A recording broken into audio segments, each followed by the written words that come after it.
Good morning. Yes, I am recharged after my day off from peopling. On today's show, I got some questions for the 51st Staters, because I don't think you thought this through at all. A what the fuck was that from Doug Ford? And tariffs are back. Let me start here.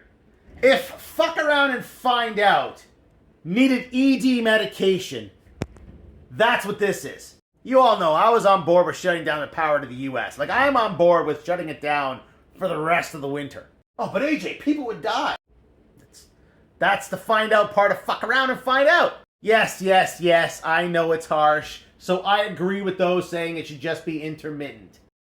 But it needs to happen. And it should have happened last night. Did it happen last night? No. What did we get instead? We got this. If you haven't seen this video yet, let me set it up for you. It's essentially like taking cornflakes, pouring in the milk, and letting it sit on the counter for about 2 hours. Yeah, you know that warm, soggy, horrible shit that's left over? That's this commercial. Doug Ford had the ability to make global headlines by shutting off the power for a few hours last night. It would have amounted to nothing more than an inconvenience, but it would have made global headlines. Instead, he wasted taxpayer money and made this stupid fucking commercial that no one's gonna remember. Oh, just remember, Canada has been your ally and your friend, and fuck off!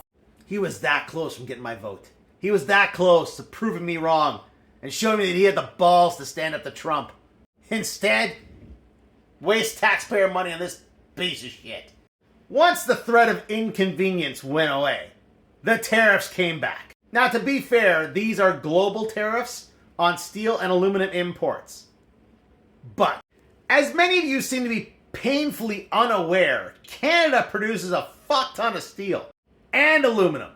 Canada and Mexico account for 40% of the steel imports into the US. Like, we send them more than all these countries combined. And don't get me started about the aluminum. We send them more aluminum than everybody else put together. Roughly half of all aluminum used in the United States is imported, and most of that comes from Canada. Well, if we send them a strongly worded commercial, I'm sure they'll realize the error of their ways. What does this mean for Canada? Well, obviously, folks in the States are going to have to go looking somewhere else to find cheaper steel and aluminum. But with the aluminum, where are they going to go? All right, so the invasionist traders. I don't understand how you guys arrived at this point.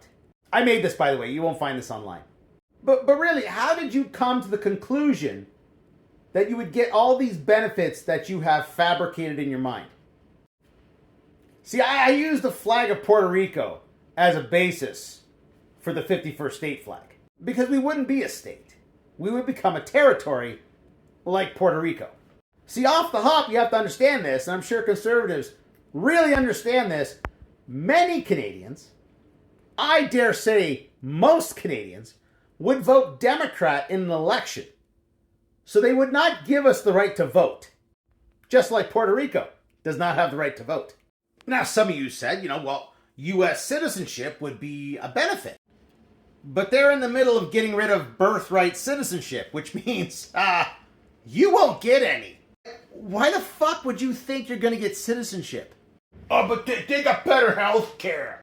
Remember, you need to have some type of healthcare insurance that you're paying for. And even if you pay for that insurance, that doesn't mean they're going to pay for your healthcare. Do you remember this? Do you remember this guy? Do you remember why he did what he did? Yeah, those insurance companies are giving it to people left, right, and center. They're paying their premiums, and they get nothing for it. It's a scam.